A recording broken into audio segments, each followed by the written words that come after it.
If you're like me and some food, like ice cream, is your weakness, or if you feel that you may have an unhealthy relationship with alcohol, maybe this episode is for you. Today's guest is a professionally trained chef and author of the book, Decoding Your Emotional Appetite, A Food Lover's Guide to Weight Loss. Molly Zemeck is also the host of Weight Loss for Food Lovers podcast. In this mountain of life.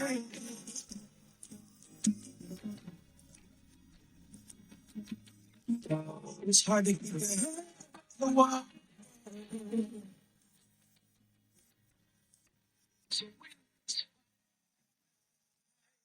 My guest today is Molly Zemeck. Welcome, Molly. Thank you for coming and speaking to us on SoloMoms Talk. Well, thank you so much for having me, Jen. I'm excited for this conversation. Sure. Before we get into what you do, could you tell us who is Molly? Well, I am a daughter and a mother and a sister and a food lover and a coach. And I am just on a journey of really becoming the best version of myself and really helping other people be empowered to do the same. All right. Thank you for introducing yourself. I always like to dig into that a little bit. All right. You talk about weight loss and as it relates to food, eating, and drinking, but drinking alcohol, right? Yes. Yes, Okay. that's correct. All right. So how do we uncover why we eat and drink too much? Well, this is a topic that I have explored for the last 5 years because I was somebody who really turned to food and drinking for comfort often. I'm a professionally trained chef and a certified sommelier, and I spent 10 years working as a chef and studying wine, and eating and drinking was really pleasure for me at the end of the day and a way to manage stress. And so as a way for me to kind of end habits of mindless eating and drinking so that I could begin to feel better, I had to really start listening to my body. And this is usually the first step in uncovering reasons why we're turning to food maybe beyond what we need or drinking in a way that's not making us feel good.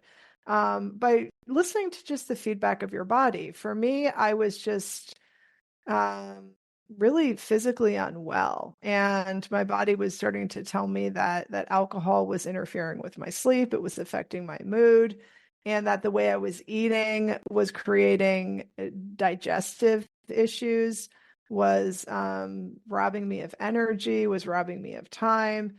And so I began this process of listening to my body and then also retraining myself to only kind of respond to hunger at first. So instead of just always focusing on eating for the sake of the pleasure in eating, I started just listening more to my body. And when my body wasn't hungry, but I was thinking about food, then I had to ask myself, okay, what is it that you really need right now? Because if hunger isn't the problem, food is not the solution. And that's how you start to discover what the reasons are. You're turning to food. It's like, oh, I'm tired. And I think that eating will give me energy, or eating will help me feel better. Instead of, oh, I'm tired, I should probably lie down and rest. That's what I need. Or, oh, I'm lonely. I'm not actually hungry. I'm lonely and I need to connect with somebody. How can I start to do that in ways that don't involve eating? Because food can't solve that problem either. Right. Yeah, it's true. A similar thing happened to me because I realized that I recognized that when I was stressed, or down, I Yeah. wanted ice cream.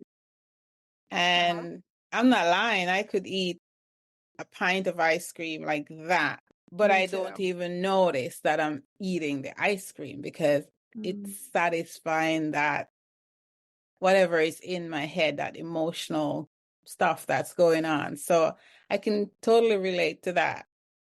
Yes. Yeah. Yeah, absolutely. But you had awareness at some point that you had just eaten ice cream for reasons other than physical hunger. And so I think that that's a great starting point, is to just notice like, oh, wait a minute, I just ate this whole pint of ice cream and I wasn't hungry. So what's going on here? And then just begin asking those questions.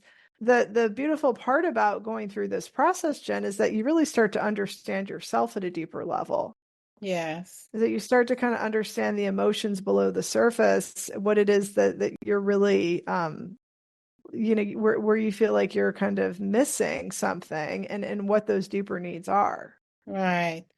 But it isn't easy. It's not an easy thing to it's even when you become aware, right? Why you're eating. As mothers, we tend to stress ourselves out on all kinds of things.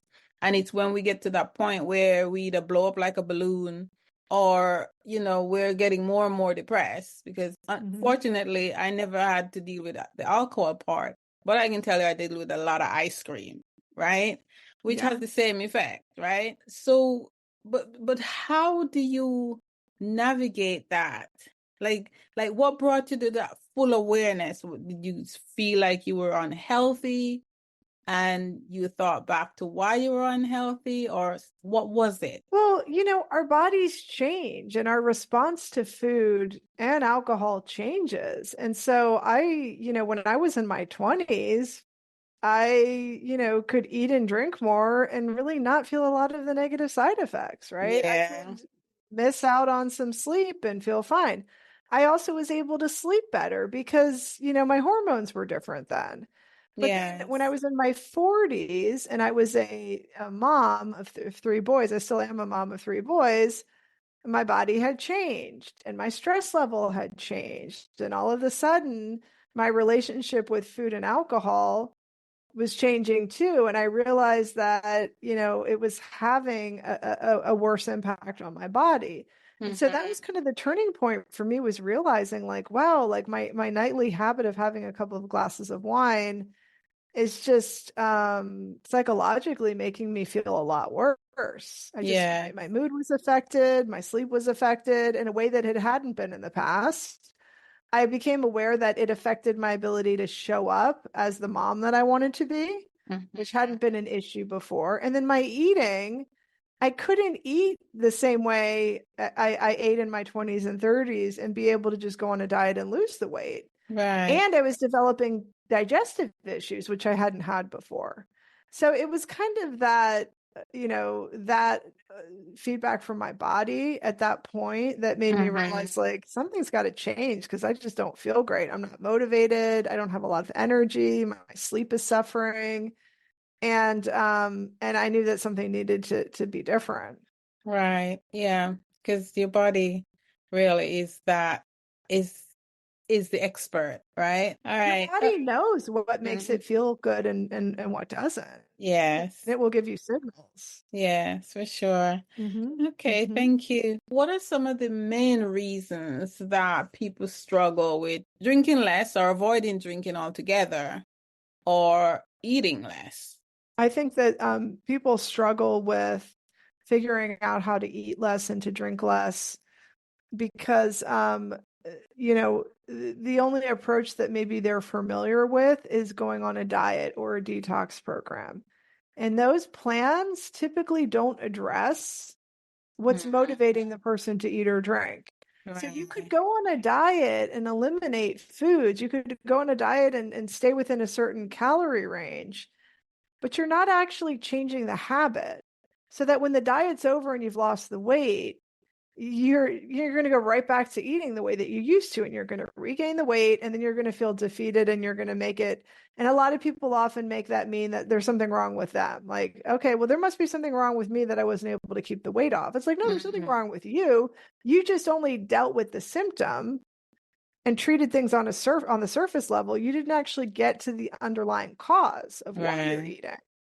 And so until you address the cause and you start to really manage your feelings differently and you start to find new ways to address your needs, that habit will persist. And people feel Yes. frustrated because they don't understand that missing piece, which that's kind of why I wrote my book, Decoding Your Emotional Appetite, was to help people make sense of that so Mhm. that they realize like, oh, Like, this is the piece that I need to figure out so that I feel more in control.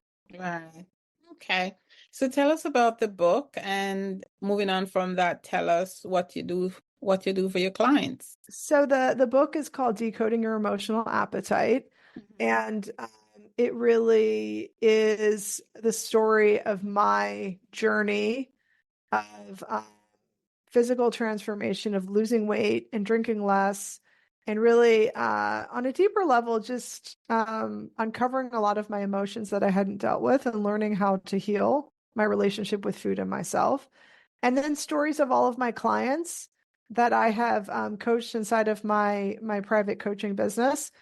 And then a lot of the concepts that I teach in my business as a way to help people feel more empowered around food and alcohol. And I wrote the book as a way to just get this information into the hands of more and more people who are struggling, who Mhm. need a different solution other than dieting. Yeah.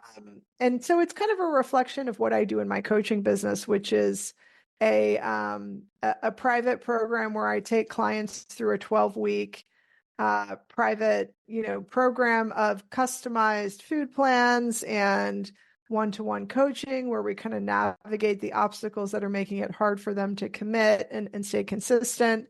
And Mhm. then really addressing the underlying reasons why they might be eating or drinking in ways that aren't helping them feel their best. Right. Okay. All right. Thank you. And now can we get in touch with you?